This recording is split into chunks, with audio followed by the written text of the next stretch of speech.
My opportunity to say Happy New Year to you, Jason, and looking forward to Trentham, I'm sure you are today. Happy New Year, Greg. Yeah, looking forward to it. We just left the pools and had a bit of a sweat, so we're just on the way to the course now. It's a lovely day down here, bit of cloud cover, but we're looking forward to the day. Jason, it's been dubbed the Hour of Power by another Jason Tarn because you're on two of the most special horses you've ridden. They've both been Group 1 winners at their last start. I speak of Windspell as well, and we'll get to that in a moment. And you're getting close to 700 career wins, but I doubt in the last month there's been a more special time in your riding, having ridden both of those two very, very big wins. Yeah, look, the last month has been fantastic. You know, to win the Group 1s on those two horses within the last month has it's been pretty special. A lot of hard work's gone on behind the scenes of both horses, and you know, both of them were trained to the minute, and I was able to steer them the right way and get the job done. And to be riding those two horses again today, within an hour of each other on Wellington Cup Day, is pretty special. So no matter the results, just try to be mindful and just enjoy the day. The first of those big ones is, of course, the Telegraph, and the horse that wins the railway and tries to go on and win this. It doesn't happen too often, but he gets a great opportunity today. The weight for age conditions of the race certainly suit. We're watching his performance winning the railway here, Jason. You were able to dictate from, in a harness racing term, the park position. That allowed you to, as you put it, let the big boy fly. Yeah, I was able to control the speed in the railway, something I'll probably try and do today. But he's a very easy horse to ride. He's so quick out of the barriers, and he puts himself on the winning position every time. I don't think he gets a set further back than probably third or fourth in his whole career. So he's not complicated to ride at all, and that's probably where we'll be riding him today as well. He comes to Trentham and he finds himself alongside Winterbride, who got so close to him again. Is she the one you fear the most? She's come up favourite at $3.80. You've got Avantage, who's clearly quality and good enough to win this race, drawn wider out. But there's a lot of depth to this year's JR&N Burkett Telegraph. Is that fair to say, Jason? Winterbride doesn't scare me. I'll be calling her Winter Bridesmaid after today when she runs second of the big boy again. She doesn't scare me. Avantage is a top filly. She's got a real tricky draw to deal with, but she's got a pretty decent bloke on top, so he knows how to steer them home. But look, I don't think it's a strong field. I think it's a pretty average weight for age field for what we've had in the past. You know, we've got two Group 1 winners in the race, him and Avantage. So they're the two horses that I'd be most worried about. Winter Bridesmaid, you know, she's a 1,200 metre specialist, and even though it's a 1,200 metre race, it's not run like that. I think she'll be going 1-2 the last little bit. Well, I'm hoping so anyway. I think the race works out great for him. It's his first trip away. You know, he is a little bit of a boy still, and, you know, we don't know how he'll react coming across the junction. I expect him to be pretty professional, and he'll definitely love the long straight at Wellington, that's for sure. Awesome to hear your confidence in the big boy. Looking forward to seeing that clash, and the fact that, you think he might have the wood on just about all of them, which is great from a punting point of view.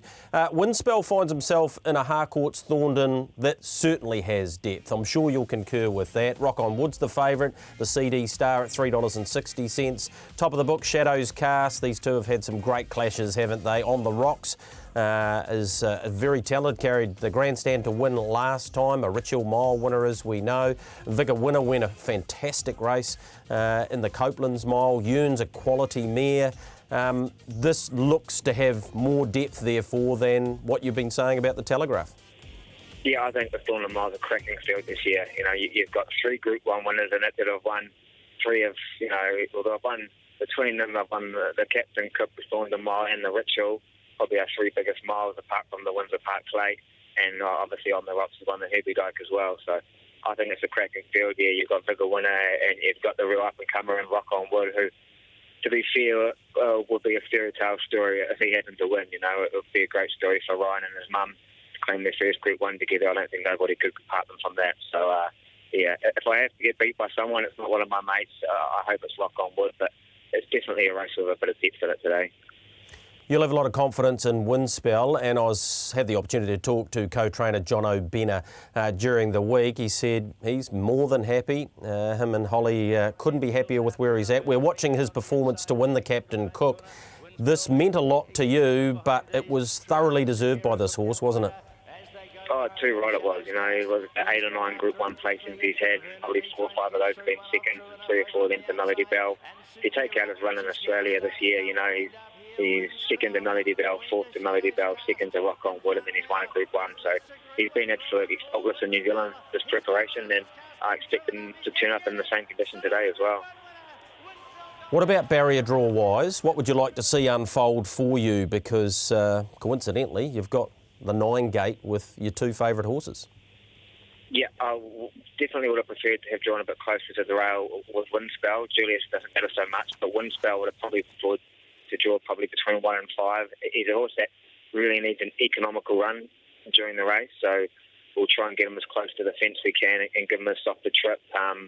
I'm not exactly too sure where that's going to be at this stage. We'll see how the track plays out first before I put a set plan into stone with him. But yeah, he needs to get an economical run for him to show that really strong burst he has at the end.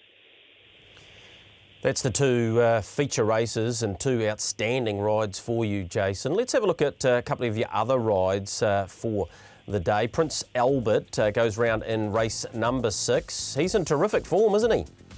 Yeah, he's really turned his form around since probably he had a couple of really below par performances over ground first 2 runs this campaign, and from then on in, his last 3 starts have been pretty much faultless. He's starting to stamp himself as a decent stayer, which he kind of looked like as an early 3-year-old, and he's starting to fulfill that potential now. This is him winning at Ellerslie, of course, on New Year's Day, and he was actually pretty dominant here, wasn't he, Jason? Dominant, 7.5 lengths. I think you'd call that dominant, Greg. Yeah, no, he was simply off the charts, really. Were you expecting him to win, but certainly you couldn't have been expecting him to win like this? We're expecting him to be very, very hard to beat at Ellerslie. Yeah, like his last 2 performances were fantastic, and we just got a really soft run in the race, and I was able to track when I wanted to. But if he had asked me if I expected Prince Albert to be winning a race on New Year's Day by 7.5 lengths, the answer probably would have been no. Pretty good way to start 2020. He absolutely bolted in and set up a wonderful day for you. Let's have a look at the book of rides for you for the day. We've touched on 3 of the key opportunities for you, being, of course, Julius, Windspell and Prince Albert. What about Exuberant, Chasu Bao earlier on? They both look good winning chances too. Yeah, well, Exuberant, he won the Wellesley down the chutes, and he's only had 1 start down here, so, you know, he's been down here and done it before, which is going to give him an advantage over a few of the other horses. He's got a bit of a breathing issue, which restricts his wind, which kind of just, as we all know, they can't quite perform to their full potential when they're like that, so that's his little issue that he's got. Obviously, there's pretty big raps on the Tiakau horse coming down. She looked pretty explosive at Taupo. But look, he's a quality colt, he's a listed winner, so we've got to give him a definite chance today. Hey Jason, really appreciate your time here on the Punters Lounge. I want to say to you, congratulations on the way you conducted yourself with Julius on New Year's Day too. Your credit to yourself, you're riding in wonderful form, and I hope it continues for you today at Trentham. Thanks so much, Greg. It's fantastic talking to you, and yeah, all the best for punting today for everybody.